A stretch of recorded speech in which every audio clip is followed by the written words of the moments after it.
because I don't know about you guys, I have a pounding headache now. And now we're going to further complicate it by moving on to our next panel, which is about navigating and demystifying the Lumascape and what's happening in ad tech. Now, it could appear, so don't run out, because this is one of the probably the most important things that we need to really understand, especially as agency management, because while we're going to err a little bit on the practitioner side, we're going to dig in with questions on, as management, how do we need to really understand what is going on in the Lumascape. For those of you who don't know what the Lumascape is, it looks something like this because you've seen it a gazillion times. It's really interesting. So what this looked like a year ago is going to look completely different in a year from now. So we're going to have a point in time conversation about what's going on. And we've assembled a great panel here, starting with Jim Price. And I'm going to have you guys come up as I introduce you. Jim is president and CEO of the Empower Group. He's going to talk to us about, from the agency perspective of the agency trading desk. And Jim is all about embracing the ongoing diversity of media. He is on the constant quest to help create the future for us. And Empower Media works with great brands like Bush's Baked Beans, Famous Footwear, and Wendy's. So thank you, Jim, for being here. Oded Napchi is next. He's going to talk to us about the supply side and the demand side platforms. He is the CMO of Hiro Media. They were actually our Wi-Fi sponsor today. And one of the things, interesting fact, is before he was CMO, he has been Chief Creative Content Officer for the Israeli cable programming company, a showrunner for several primetime TV shows, and worked at McCann Erickson. He was also a talent scout and brought Are You Smarter Than a Fifth Grader to Israel. So he has been also named one of the best UX experts in Israel. Next is Andy Monfried with Lotame. He's going to give us a perspective of the data management platform side. He founded the company in 2006, and he's been focused on the world's leading data management technology. There you go. And then next up is Chris Morgan. Chris is the Vice President of Sales at Moat. He is going to focus on the verification side of this conversation. I've asked, so welcome everybody. Moat is the first company to be accredited by the MRC, the Media Ratings Council, to measure viewable and impressions across online display. This is a really critical conversation for us to have on many levels. And again, the way we're going to handle this panel is each one of them are going to give us about 7 minutes, no more than 7 minutes, remember guys, to give us a little bit of an overview of their companies and the perspectives, and then we're going to dig into, again, what every one of us as management need to understand about what's going on in the Lumascape. So I'm going to kick it off with Jim. I'm going to have you, you can come right up here. This is the remote. You can walk, you can run. I'll probably walk around a little bit. Okay. Try not to look at my backside too much. Thanks for having me. I'm Jim Price, President and CEO of Empower in Cincinnati. We're about 200 employees, our headquarters in Cincinnati. I'm here to represent the independent agency POV as part of this ecosystem of the Lumascape to show you our path to programmatic. It's been a complicated and long one over 10 years, and definitely very intimidating as you look at that Lumascape, but it's been a lot of fun. Empower, headquartered in Cincinnati, home of brand management, brands like Kroger and P&G are there, and we're proud to be represented of that. But Empower, at the end of the day, we're like an investment bank for your marketing dollars. We take our clients' money, we spend it, and we measure it. And in today's world, so just simply Empower, this is our POV, and we believe today that being irrelevant is no longer an option in today's world. You can look at all the statistics in the world, but you see up to 5,000 messages a day potentially, and I'll beg to ask you, which one of those do you actually remember the next day? It's probably the ones that were relevant. Every day there's a new piece of information that comes out in today's world around relevancy. Just yesterday, Instagram made a huge announcement where they are not going to their chronological feed anymore, and they're going to the algorithm-driven feed. Facebook made that decision, Twitter made that decision, and now Instagram has made that decision. And to be relevant, it's a combination of what you're willing to pay and how relevant you are to the consumer. So if you're not relevant, you're going to pay more. And for media agencies like ours, it's highly important to be relevant. And there's this novel concept that we've stumbled on that goes back about 30 years, and that is that the media must match the message in today's world, believe it or not.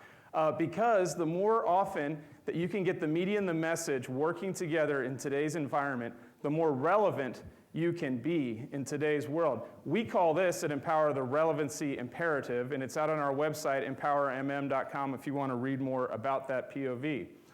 But in general, there's a great solution to relevancy, and we call that programmatic media. Okay, this is our definition of programmatic, but in general, programmatic is a great concept to be able to marry audience and message.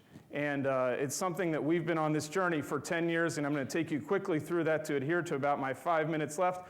But our Empower journey really comes down to the 5 Ps, okay, over the last 10 years. Platforms, partnerships, people, process, and positioning. Okay, and each one of these I hopefully can describe to you as the component of a car. Okay, so I will try to do that quickly. And a lot of these guys represent the various pieces of this process up here, so I'll let them talk a little bit more about it. But first, you have to choose a platform. And in our world, the platforms are these. Okay, the first platform we usually looked at 10 years ago was ad networks turned all of a sudden into DSPs, or demand-side platforms. And as I recommend you go through these platforms, if you're trying to understand how we play, we usually have 1 to 3 in each one of these. But we have demand-side platforms, we have data management platforms, that's Lotame, they represent that. And then within the demand-side platforms, you have private marketplaces where actually our people are getting back on the phone again, and they are calling specific partners and putting together specific programmatic deals by groupings of sites. And then also we work very well either in a managed or self-service environment. There's also the partnerships. By the way, the platforms you can kind of think as how the car is starting to be assembled. The partnerships is really what's under the hood. A lot of people, the partnerships you think of as you call your tech stack, okay? And these are the different tech stack partners that we have as we've put together our programmatic solution over the years. And then there are people. This isn't all done by robots, believe it or not, programmatic media. And Ryan Darrow, people are so important to what we do. He's our leader, and he's one of those boomerangs that David at Bohan talked about. But he's not essentially a madman, he's a math man, okay, as you've heard a lot out there. Very algorithmically driven, very data-driven. Those are the type of people you need in the programmatic space. And then the process, okay? The process, so Ryan's the driver. He's the driver of the car. The process is the gear shifter, the pedals, the steering wheel. And in our process, we've really chosen a transparent process. Price, clients get to see everything that they're paying in the programmatic world. Inventory, they actually get site lists. They see all the sites they're running on. They see audiences, the audiences that we are out there attracting. We show them lists of those. And we also share optimizations with clients. We show them exactly where we're optimizing on our plans. It's not a black box. And last but not least, it's the positioning. So in a world that's being, largely the media spend is being dominated by the holding companies, we take a very clear positioning that we call clear trade. And it's a positioning of transparency. All those pieces of our process are openly transparent. Clients can see everything we're doing in the programmatic landscape, which is very different for us and what we've seen in the market. And it's a big win for us as an agency, as we have about 90% client adoption of our trading desk now through Clear Trade. Tom asked me to talk a couple points about our business model, just so you can have them, because we're fully transparent. We have about 1 FTE for about every $1.5 million that we spend in media billings and programmatic. And simply, we charge 10% for anything that runs through our trade desk, and clients see that. If there's any rebates, or volume rebates, those all go back to the client. We're fully transparent on the daisy chain of costs that go to the client, and that's always been our position. And just quickly, last slide, what's next? This is not the most friendly clicker.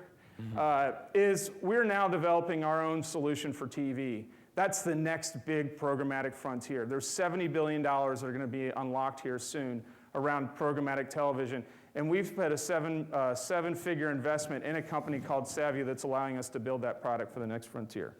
That's my shtick. Excellent. Who's next? Thank you. Noted. Thank you. It's the green. It's that. I'm going to press pretty hard. Okay. Go ahead.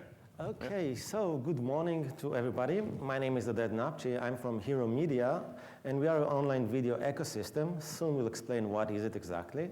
And we came here to try to explain the technological aspect of the Lumascape and the programmatic world. So let's start with the known Lumascape, in this case, the video Lumascape.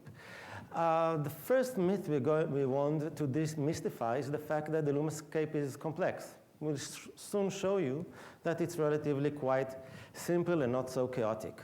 The Lumascape basically presents, as just was mentioned, the programmatic world. So the next myth we're going to deal with is that programmatic is challenging. I think programmatic became one of the most mystified worlds in our industry.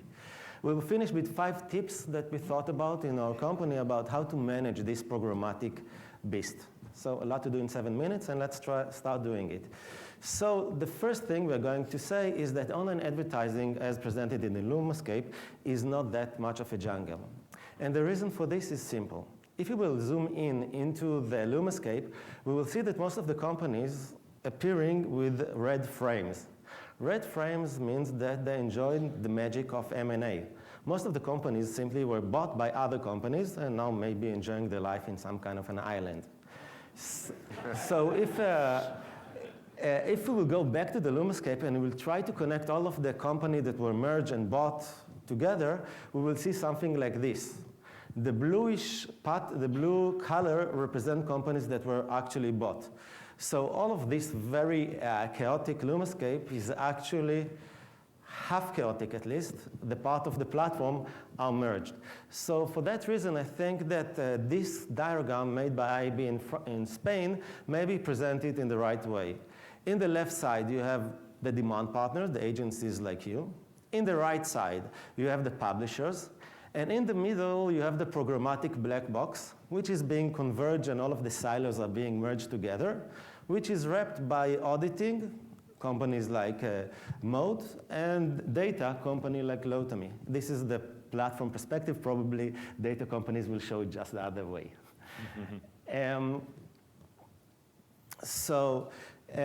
This merged companies, this merged beast, we call it ecosystem. And going back to what we said, that we are an online video ecosystem. So this is an example of ecosystems in the video. It implies there is a similar set in display, search, etc. And as always, in the online video in the online advertising, you can see the duopoly, Google and Facebook, which are the biggest groups. And I mentioned also several companies that they were bought and merged, like YouTube, AdMail, DoubleClick, GDN, Invite, and so on. Then, almost in any silo of the industry, you have the contenders. In the video, it's Verizon very clearly after buying AOL and some other companies. Yahoo that are still very dominant but have their challenges. And then you have the niche player, the independent niche player. I took the liberty of adding also our company, Hiro. But each one of these niche players is focused on a different kind of activity. RTL, which is a very big European group, now bought Spot Exchange, gave them a very good footstep in the US. Hiro, my company, focused in the small player segment. Other worth mentioning companies will be Tids, very strong in native advertising, and Roku, very strong in gaming. So what we've seen concluded in this part is that actually the Lumascape is not that chaotic because everything was merged, and actually you can display it in a much more simple way. But now let's go to the programmatic. And programmatic really, I think, is the most mystified word in our industry. No one really understands what programmatic is doing, although now it was a very good explanation. And actually, when I'm speaking with analysts or private equity or VCs, very often they take me to the side and whisper to me, tell me, what is programmatic for you? And if you ask me what is programmatic for me, probably you don't understand what is programmatic because it's not something specific to anyone. So let's understand what is programmatic. And again, as you just mentioned very clearly, back 5 years ago, let's say, most of the deals were done by direct sales. I was calling someone from NBC, asking to buy media, invite him to drink or to the golden drink and have a deal. The programmatic world is simply a computer to computer. So from one end, you don't have the fun of taking your client to a basketball match, but on the other hand, you don't have the part that is calling you, shouting you in the middle of the night. This kind of things has changed. But the most important thing in programmatic is the ability to conclude multiple bids in milliseconds. That means in any kind of a millisecond, let's say our company, but any other company are doing hundreds of thousands of bids for ads. That means someone says, hey, a creative says, I want a female 25-45 from Florida. Immediately he gets multiple bids offering this kind of target audience, which make it much more effective and in my perspective is even easier than in traditional television, because you can conclude quite a lot of activities with not that much of a headache. Now, the other part of these two claims that I just made, the fact that the market is not that chaotic and programmatic is not that complex, is that you should be more educated in this field. Just like in the past, you are familiar with how the sales side of TV channels work. Now you need to be more familiar with how the programmatic world is working. And again, it's not a rocket science, although many companies will try to say it's a rocket science. So we try to build 5 basic tips. 5 basic tips of how to manage the programmatic beasts. And let's start with them. They're mainly focused on video, but I think they're applicable for all silos of the industry. So the first point is something very basic back from the TV days, the shelf space problem. So whereas everybody promised us that the internet, there is unlimited shelf space and enough place to put whatever, at the end of the day, there are only 100 sites in Comscore Top 100. There is only a limited amount of female 25-45 in Florida. So it is very important for you to be aware of what you get. And sometimes it is being neglected, although it is very basic. Every time that you're doing a campaign, you should request to see the list of sites in which you are appearing. You can even create a blacklist of sites you don't want to appear, or a white list of sites that you do want to appear. But something is very important. You should be aware of all of the sites in which you appear. And although it's the new world of the internet, still sites count. Let's see. The second rule, remember this simplistic diagram that I said, hey, it's very nice and simplistic. Now this is something which is a bit technological, but it is important. Whereas in a simple world, you would imagine that there is a DSP calling an exchange, calling an SSP, and everything is becoming the same company. The actual thing is that you have multiple calls. That means a DSP call to exchange, that calls back to the DSP, that calls back to the exchange, that calls to the SSP, that calls back to the exchange, that calls to the SSP, et cetera, et cetera. Well, it wouldn't be so much of a trouble if people will not commission you on this. Each one of these calls will cost you something like 20 to 30% commission, which means that something that is actually worth $2 becomes $20, and you don't want it.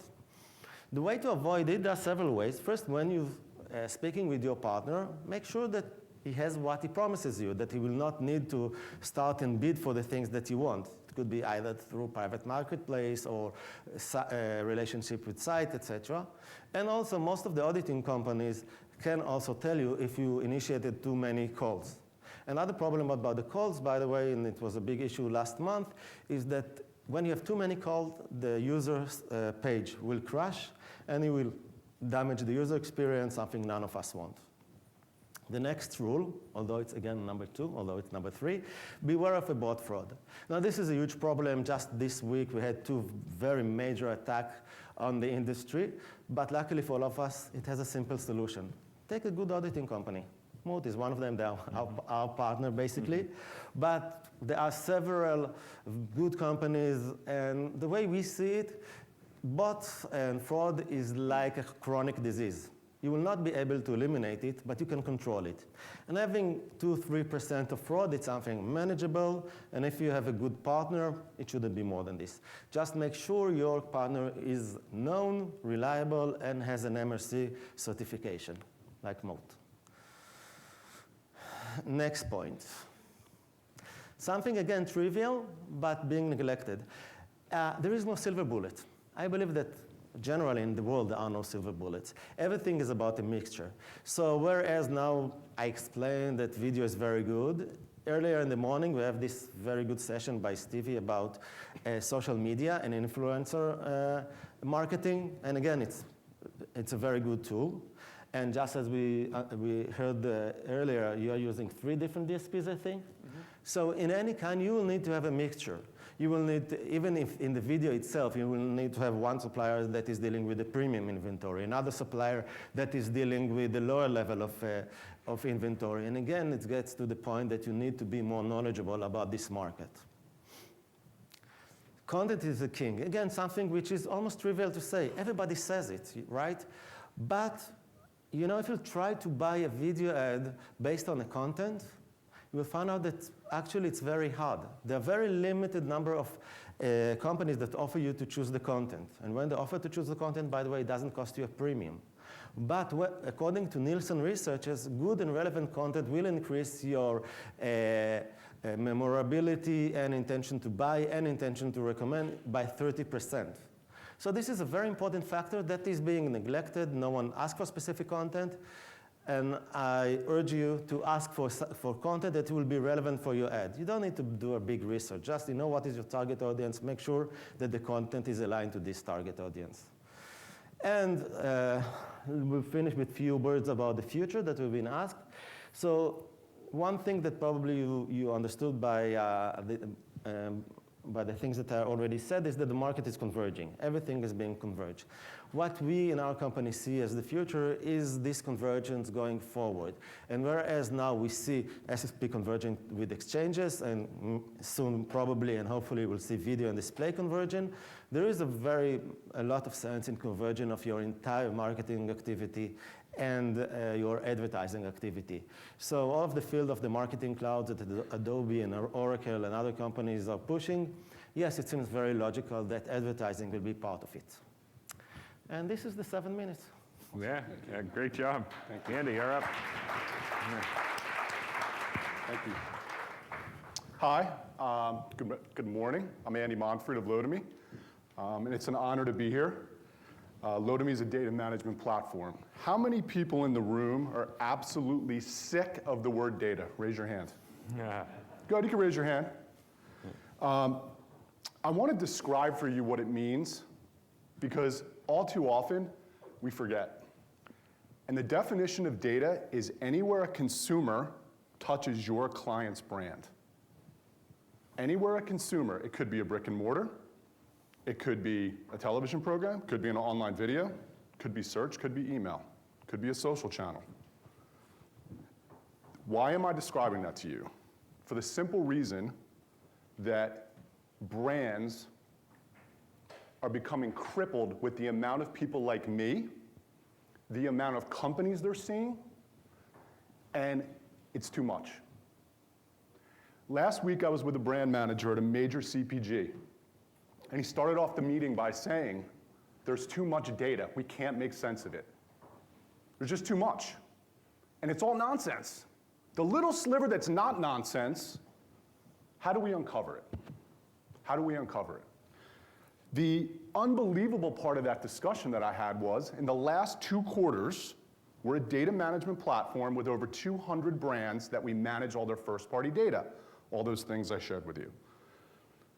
We got 41 RFPs from brands. 41. Not from agencies, a handful from agencies. A handful. But most of them are coming from brands.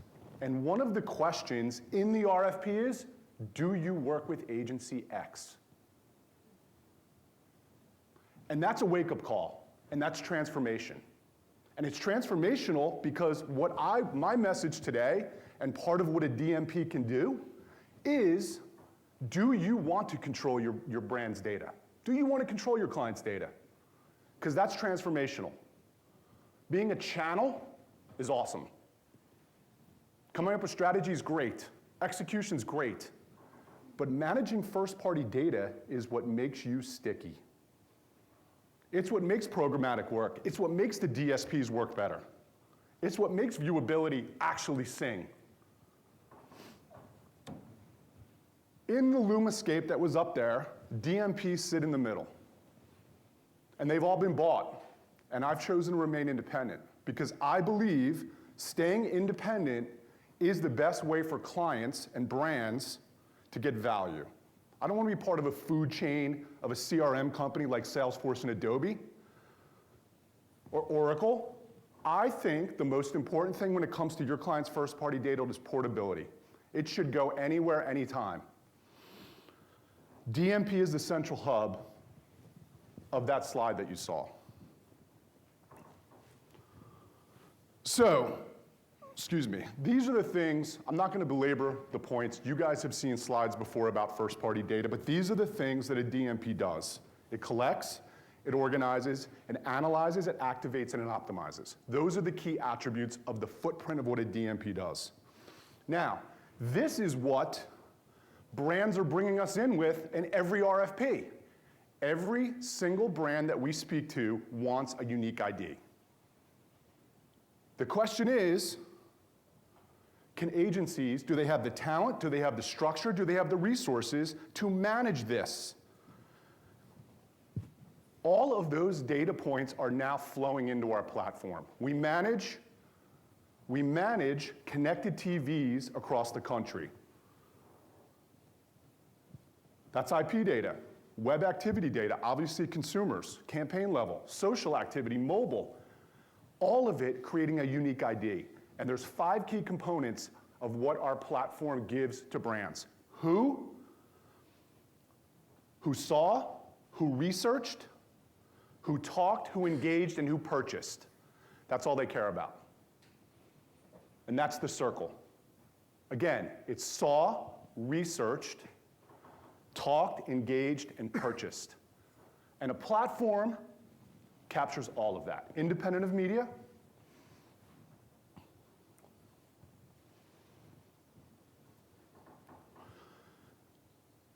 Portability is important.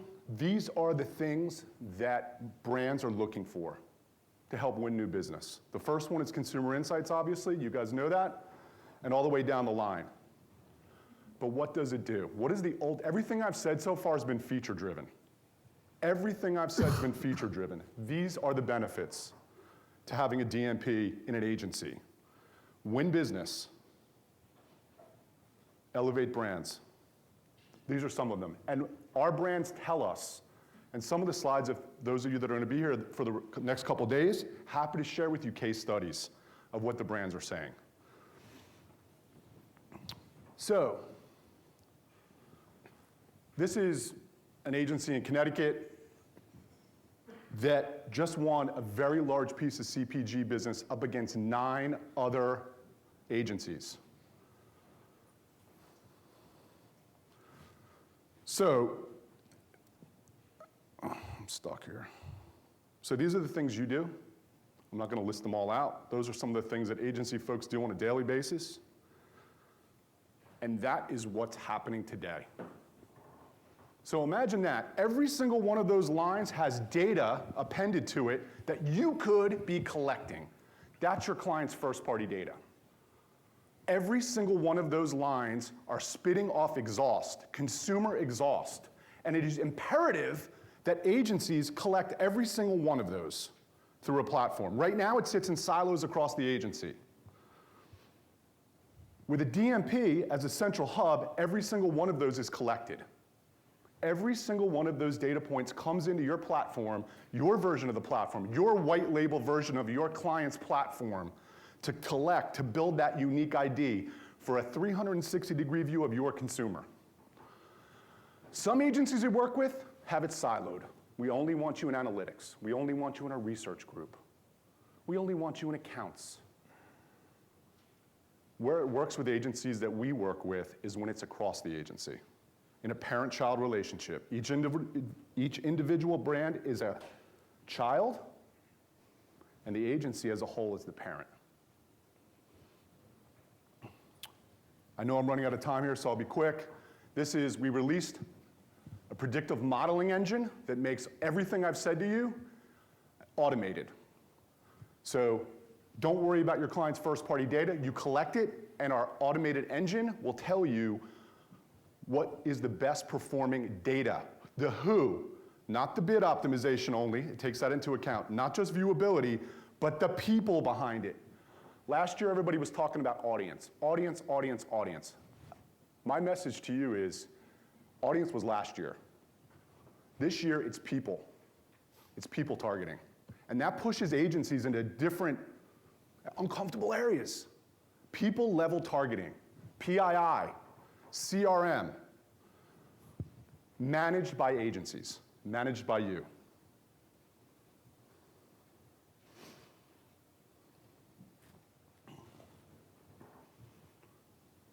So I'll leave you with this, and I think I'm out of time. Yep. I'll leave you with this. There's a staggering amount of information that's being thrown at consumers and at brands. In order to be sticky, it is imperative that agencies undertake a plan and strategize and execute on how to manage it across the companies they work with. Thank you. Thanks.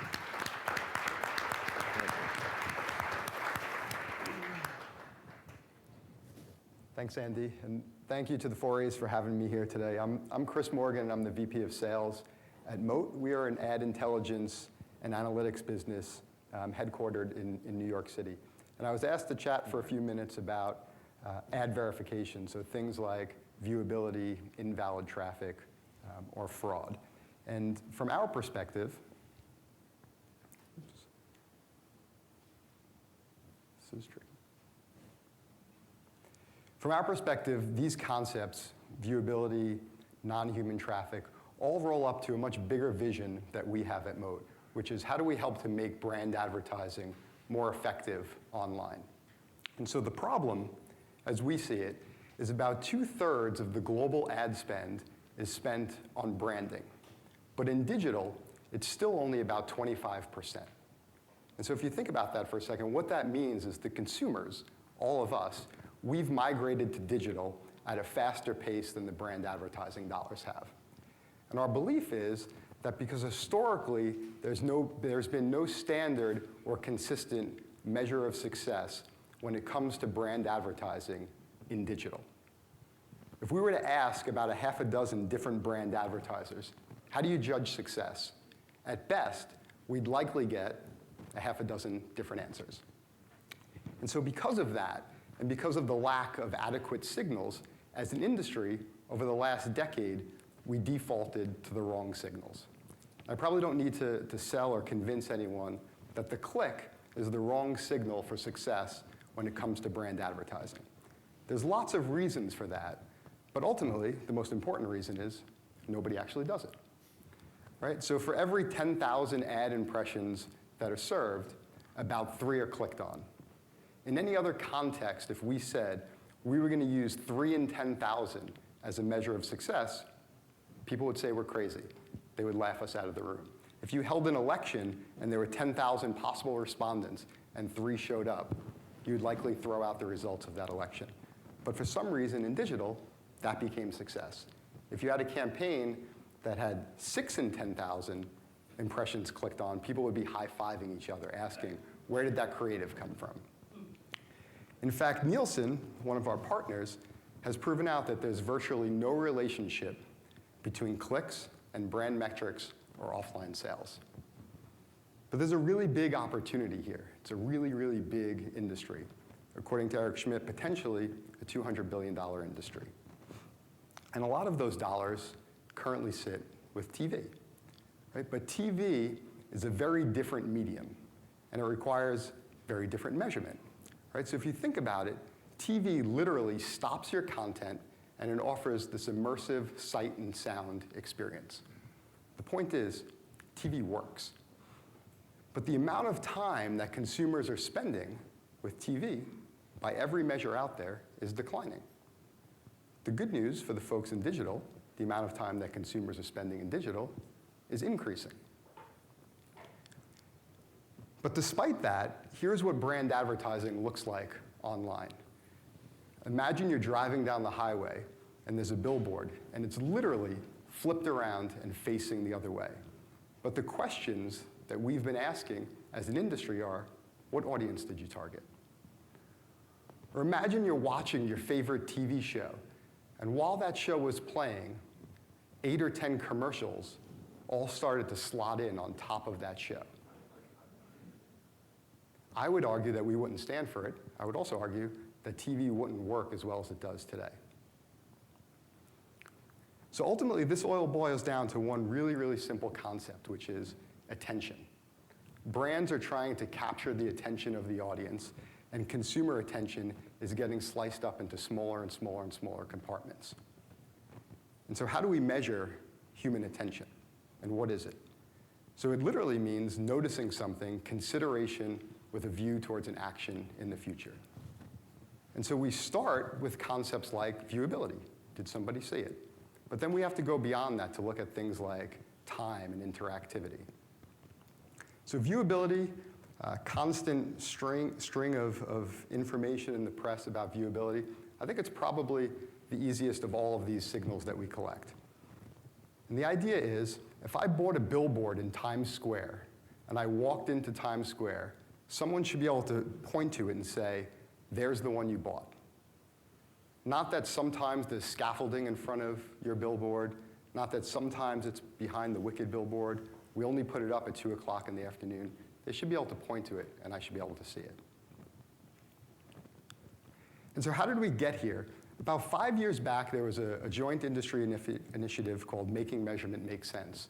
It was all of the constituencies, the IAB, the ANA, and the 4A's got together and said, if we're going to make brand advertising better in digital, we need to come up with a definition of success. We need to come up with a starting point. And where we are today, and the definition of a viewable impression as it stands now, in display is 50% of the creative pixels need to be on the screen for 1 continuous second.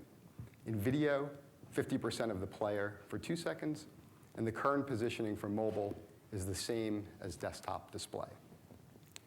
And over the last year and a half, we've seen dramatic improvements. We have hundreds and thousands of brands at this point that are now transacting on viewability as the baseline currency. So ultimately, viewability matters to marketers, and it matters for a couple reasons, but primarily because it works. So if you look at some of the research that we've done with some of our partners, this is Brightroll data. When you look at things like awareness, recall, perception, and intent on campaigns that were optimized against viewability, they all improve. Our friends at Kellogg's have proven out that when they buy viewable impressions, they ultimately sell more cereal. And Unilever, one of our clients, is making really great decisions by using analytics to power those decisions. Over the summer, there was a monumental shift, I would describe it as, in the industry where the largest consumer platforms in the world, really fantastic platforms like Twitter, Facebook, and YouTube, are now allowing for the first time third-party viewability measurement. And at Moat, we're proud to be the partner of all 3 of those platforms. So despite the progress that the industry's made, despite the last 5 years of really hard work from everybody in the industry, there's still an elephant in the room, and that is about half of the ads on the internet still aren't seen. And as an industry, we also have a little bot problem. And so ultimately, human and viewable is the first step. Ensuring that ads are delivered to people and that they see them is a starting point. But ultimately, what we need to do is go further. And here's why. This is the homepage of the New York Times. It's a little old at this point. But if you look closely, you'll see there's 5 ads on this page. There's 2 Marc Jacobs ads up in the top right and left-hand corners. Right next to the search bar, there's a Cap One ad. There's the Captain Phillips video that's playing. And on the lower right, there's a New York Times house ad. Based on the definition of a viewable impression, these are all viewable impressions. But the question is, which of these ads actually captured your attention? So ultimately, from our perspective, attention is the key to branding online, and these ideas and these concepts of viewability and invalid traffic are the starting point to measuring human attention. Thank you.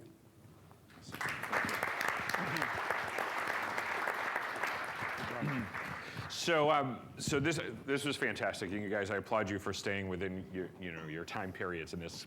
Each one of these topics, I'm sure you make much longer presentations on this. So one of the things so you did it individually. talk about how you work together. And Jim, I'm going to start with you because you really kind of represent the, more the agency side of things. And how are these guys partners or and Oded, you kept referring to Chris. And so just talk about the dynamic and all of that. Sure, our journey has been long, as I mentioned, and what we found in the programmatic space, or I'd say the marketing automation space in general, is that our job is to curate the best partners for our clients. And sometimes, like Andy mentioned with Lotame, the client sometimes dictates the best technology to use. And not that they dictate, but they're looking to us to be agnostic as an agency partner to provide them the best recommendations. So we have to work with multiple partners. I usually say the sweet spot is between 1 and 3 in each one of those different platforms and partnerships I mentioned. We have to have a general understanding, know how to use the tool. We also have to be able to customize it for the client. So he's right. The world is going to first-party data. And if we don't have a better understanding of how we can monetize and use our clients' data in better ways, we're going to become irrelevant as an agency. We really have to figure out how to be more sticky with our clients. And today, if you were to start, a data management platform is the best place to start to try to understand the data. We work with Blue Kai, the Oracle product, most prevalently, but we have to work with a lot of different partners. So it's stitching that whole piece together. That's our real value as a company in working with these great folks. Yeah. Why don't you guys also touch on it, how where Jim's more agency? I think that our perspective is quite similar because basically the demand side is the one who dictates. So we are integrated with several auditing verification companies, several data companies, and actually once we have a relation with a certain kind of a trade desk or an exchange or a DSP or whatever, we simply ask him, what is your preferred data solution? Lotame in many cases, by the way. And what is your preferred auditing company? And again, we are implying, I think, between 3 to 4 solutions of each one of them. From the side of the trading desk, basically, unfortunately, you are the only one that we are not partnering with in this panel. But yeah, we're working with any trading desk that want to leverage our technology. We work with the trade desk, too, so most likely we're working in we're some working workaround way, probably. Yeah, probably we get from you. We get your inventory somehow. Yeah. So, yeah, go ahead, Ian. So the interesting part of this, of your question is, it's an ecosystem question. When you are a DMP, you have to productize what's called APIs. You just have to make it easy for your client to connect anywhere. It goes back to the portability. It goes back to the ability to make sure if an agency wants to send data to an attribution company, to a viewability company, anywhere in the ecosystem, it has to be easy. It has to be as easy as pixeling a creative. That is how easy it has become. If there's a ton of human intervention, it becomes a bear to manage. And frankly, agencies do not have people sitting around waiting for things to do. It is disruptive. But as an example with Moat, as an example, we're connected with everybody up here, but as an example with Moat, a client drove an integration with Moat. Clients came to us and said, we want an integration. And what we did in that integration was we matched up data, the people data, the audience data that was the most highly visible. So think about that. It's not about just the media placement. It's not just about the page they're on. It's actually who's the people behind who are viewable. Do those people share a characteristic? And sharing those insights back with the agency is the type of insights that a lot of folks are not doing. Brands love that. And that's kind of the integration I think we have with you guys. Yeah, absolutely. I think these guys covered it well, but yeah, from Moat's perspective, we're an independent, objective, third-party measurement company, and we plug into and work with any of these folks. And as Andy just laid out, from a DMP perspective, it becomes really interesting when our shared clients want to look at the audiences, the rich audience data, the rich people data that they collect in Lotame, and determine, are those people seeing and paying attention to ads. So Chris, you alluded to the elephant in the room. Let's talk more about the elephant, and just share with everybody just things that you're seeing and dig a little deeper on that. Yeah, so I think ultimately as an industry, I think, look, we're making really, really great progress, but as I showed up there, it's a $200 billion industry potentially. There's a lot of money at stake. And change is hard, right? Moving an industry along is really, really hard. There's operational friction. There's lots of different players involved. The most recent benchmark, when we look across all of the ads that we measure across the internet, billions of impressions and thousands of campaigns every day, was 54% for display. So we're making progress, but the fact is, half of the ads still aren't seen. Do you want to touch on that? Yeah, just real quick, I think for me, it is audience everywhere, people everywhere. There shouldn't be a media plan in the next couple of years that goes out that's focused on one channel. If you work with a company that manages data on your client's behalf, you need to find those people regardless of the device they're on. That's number one. And number two, it's truly about predictive modeling and machine learning. If the last 15 years have been about mobile overtaking your world, the next 15 years is going to be about predictive modeling and artificial intelligence. And it is imperative that agencies get out ahead of that. Because nobody really cares at the end of the day, except for results. They care about results. And what predictive modeling does is it makes people's lives easier. Is it gonna come at the expense of people and their jobs? In some cases, yes. But being the team that gets out ahead of that is gonna dictate the future. I truly believe that. So where do you think the agencies overall, like where are the main places where they're falling behind and where are they excelling? Okay. You want me to take that? Yeah. I think from our point of view, it's been, I hate to go back to Candace's presentation, but Candace did a great job of outlaying, it is just a lot of work to set up a DMP. I'm gonna be frank with you. It is legally, there's liability, there's indemnification. And sometimes agencies look the other way when it comes to doing that type of work. They have a lot of tech vendors. Agencies have a lot of tech vendors that they manage, that they work with, but they don't like to bring in technology in-house to manage it. And I think that that has been the huge jump and the leap that's gonna have to happen. You either buy it, own it, or you need to bring it in on behalf of your clients. Because if you're not, the clients are bringing it in, and you will become a TAR. And for those of you who don't know what a TAR is, it's a technology agency of record. That's the evolution here. You're gonna be managing their tech stack. And I'm sure some of you are doing it already. Yeah, I would reiterate that. I mean, it trickles down to the independent sometimes a little bit. I mean, the largest brands in the world, the Netflix, the Graffs, I mean, they're buying the technology first, and because they want to hold the first-party data, it's so important to them. And then they're looking for the partners to push the buttons. They're looking for those technology partners first. In terms of an agency, what we've done is we're still, like I mentioned, we're curating the best of the best, but where we've really made a bet is in the programmatic TV space. So, like I mentioned, we went out and we invested. We knew we couldn't build the technology ourselves, but we went out and we invested in a startup to try to build the technology for the TV space, because we felt really that's where the future was going, not necessarily the TV space, but how do you get video in general, the huge linear space of video, how do you get that done in a more automated way, reaching people? I think Simulmedia is brilliant. To your point, they call their thing the people up front now. It's not about the old traditional up front, the national market space. It's about the people, and that's what's great about the programmatic space is the media and the message coming together to really talk to people around their intent, interests, subcultures, you name it. Once you take that approach and you have that technology and you understand it, the results are really amazing. Yeah. So Andy, you were going to add to Yeah, this? you're talking about TV. I just want to hone in on this for 1 second. The term traditional media and digital, I'm sure all of you have been in meetings where someone will say digital, someone will say, that's out the window. And I'll tell you why. We manage smart TV data for one of the largest TV manufacturers in the company, and just so in the country. And so everybody understands, when you have a TV in your house, and it's a connected TV, it has an IP address. IP address means consumers are touching brands.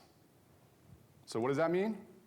For platforms that ingest that data, we in real time match a program, SEC football watchers, or people that watch Dancing with the Stars, and in real time, because it's an IP address, match all the mobile devices in a house. Desktops, phones. Dancing with the Stars averages almost 30 devices in the house for everybody that watches that program. People that watch football on a Saturday, 12. There's a huge difference. You need to find those people, and that you have to target across device, and that's the footprint that you need to have. How are we going to normalize this data and find people regardless of the device they're on? So some people may say TV's a traditional quote-unquote space. It's not. So one of the things, and I hear this a lot in our journeys, is everybody thinks this is kind of like a media story, but you talk a lot about people. So let's talk about for the creatives and the brand strategists, the brand planners, what do they need to know, and what's important to them in this, and how do you work with them? So Oded. I would like to offer a slightly different angle here, because all of us panel members, at the end of the day, we are coming from technological angle. Yeah. And we find ourselves all the time speaking about the complexity of the technology, about the many challenges and possibilities being made by technology. And I think that here we're missing the point, because I think that what we need to understand is that programmatic is not that mystical. It's not that complex. Yes, you can get into very much details. You can get into great resolution. You can do things that you cannot do anything else. But there is something that makes people feel detached from the technology, a bit frightened from the technology, because all of these possibilities. What I would suggest is try to focus on one point. Try to achieve one specific point, and don't try to do everything. Start step by step, because it is important that you will hold part of the knowledge. You will know how to manage this beast, as I mentioned it earlier. And offering all of the possibilities that can be done in programmatic, and my company doing it, everyone here at the company are doing it. We can excel and do marvelous things, but it is important to start with the first step. Start using this technology without feeling that you will lose something that you might do right now. Great. Just building on that, again, what should creative people know about programmatic and all of that? Because, it's not limited to, Sure. the Lumascape is not limited to the media landscape. Right? We love to partner with creative agencies on programmatic once we can get aligned. And the first part that we usually sit down and have the discussion about is, how can we marry the message with the people? That simply, because we can pull all this great audience data and we can say, here are the audiences or the people that we want to reach. But it really, like I mentioned in the beginning, if it's not a relevant message, it's going to not resonate. And so with that media channel or vehicle has to come a relevant piece of content. Obviously, native is the big piece that's growing today. That's the next frontier for creative. But I don't want to commoditize creative, but sometimes we try to think about it as a little bit of an asset management exercise, because what we have, we work with flash talking, for example. And flash talking has an incredible ability to be able to match a media with an audience in milliseconds. So we can reach someone, give them a specific, we can A/B test copy lines, images, and we can work our way to success. But we can't do that without a great collaborative working relationship with creative agencies, which we have with many of our clients, and that's what we've continually had to push. So what do you guys want to know? Any questions? So I can't see, so. They decided it was simple. Okay, so Go ahead. creative, other than just A/B testing, almost refining the message, how can we better use the tremendous amount of data that you can provide us to help construct a better narrative? Like, can you give us a richer story through all the data that you receive, or can help us speak with our consumers in a more meaningful fashion? Or figure out that maybe we're not even speaking to the right people. So I'll take that real quick. So I think that having a seed audience of first-party data is what drives those answers. So as an example, conversions, completed video views, I hate to say it, clicks in some cases, which goes back to it. If you can create a seed audience of first-party data and then model out a tremendous amount of other data to append to it. So in other words, your seed audience is 10,000 people in the last 48 hours that booked an airline ticket with a major airline? What are the similarities? What did the machine learning tell you? And then, once you have that seed audience, feed into the creative optimization, but all the time getting real-time insights out. And I hate to say it, but a lot of that's automated. That is automated, and what's missing is some folks in the room grabbing onto the automation and the information. That's right. Everyone's used to a delay in creative optimization. Everyone's used to this long feedback loop that used to take weeks and spreadsheets and a meeting to go into to talk about what worked last week. I'm here to tell you that that week, that spreadsheet has been condensed to real time. Very well said. Anybody else? So, yep, go ahead. Aside from the loss of revenue, what do you think the industry is losing with the clients keeping programmatic in-house? What should be the agency talking point with the client to explain what the benefit is of leaving programmatic with the agency? Go ahead. I can say an angle as a non-agency company, we can see there is a huge amount of expertise in programmatic. It might sound contradicting to what I said earlier, that that programmatic in its essence is simple, but once you get into it, there is a lot of learning. And in our company, we have something like 100 traders that we educate and teach, and it takes something like a year or two until you get them fully operational and professional, and then they can do simply magic. They can cut your budget, I think, to half. They can increase your KPI 20, 30%, but it will take them a year or two to learn all of it, and it's ongoing learning. So I think that the point of the agency now is that you can be the expert. You can learn how to navigate and manage this programmatic in a way that a brand will not be able to do. Maybe the mega huge brands, but normal brand will not be able to get this level of expertise. Yeah. I would add to that. I mean, I mentioned with our ClearTrade product, we charge 10%. That's what we deem as the expertise versus them bringing in-house. And it's been, we're fully transparent. I mean, that's one thing you have to be very careful about in today's world is brands are bringing this in-house too because a lot of people haven't been transparent. And you see use cases of where 75% of some of these costs are going to non-working media. And clients start to see that and they're like, oh my God, you know, I want to have greater control of this. So we have the two keys for us is valuing that 10% with the expertise and then being fully transparent so they see exactly everything that they're getting, even down to the optimization level. So one of the things that I asked, and we are running short on time, and lunch is next, so we don't want to stand between here and there. I asked each of these guys to provide, you know, some wisdom, what are some key takeaways, and what's some advice that they're willing to share. So we're gonna go through this. And Jim, you're up. Yeah, I've said it, I think, in a lot of my remarks, but there's a huge opportunity for the media and the message to work together in this environment.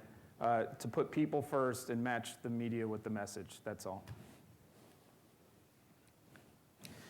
Okay, I also said it several times, you must educate yourself with the programmatic world in order that you will better understand who you're partnering with and how you're partnering with.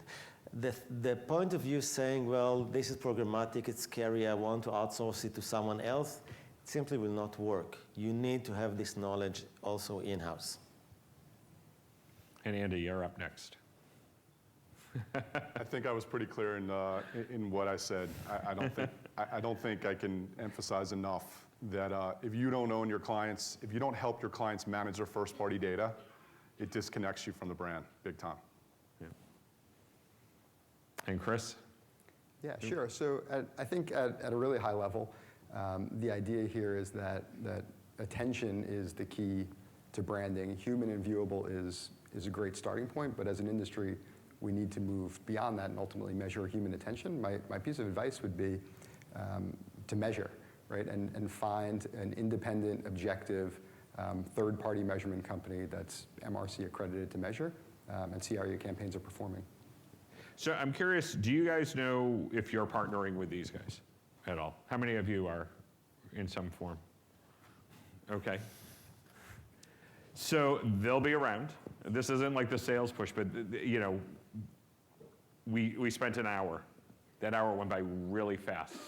And again, I'll end where I started, which is if you look at the Lumascape and where it was a year ago to where it will be in a year from now, it's like today's the day to start really kind of digging in, because it is going to constantly change, and we're going to continue to evolve as an industry. And it's big business, and it is the future of our industry. So, gentlemen, thank you so much for sharing. Clearly, it was not enough time. Thank you.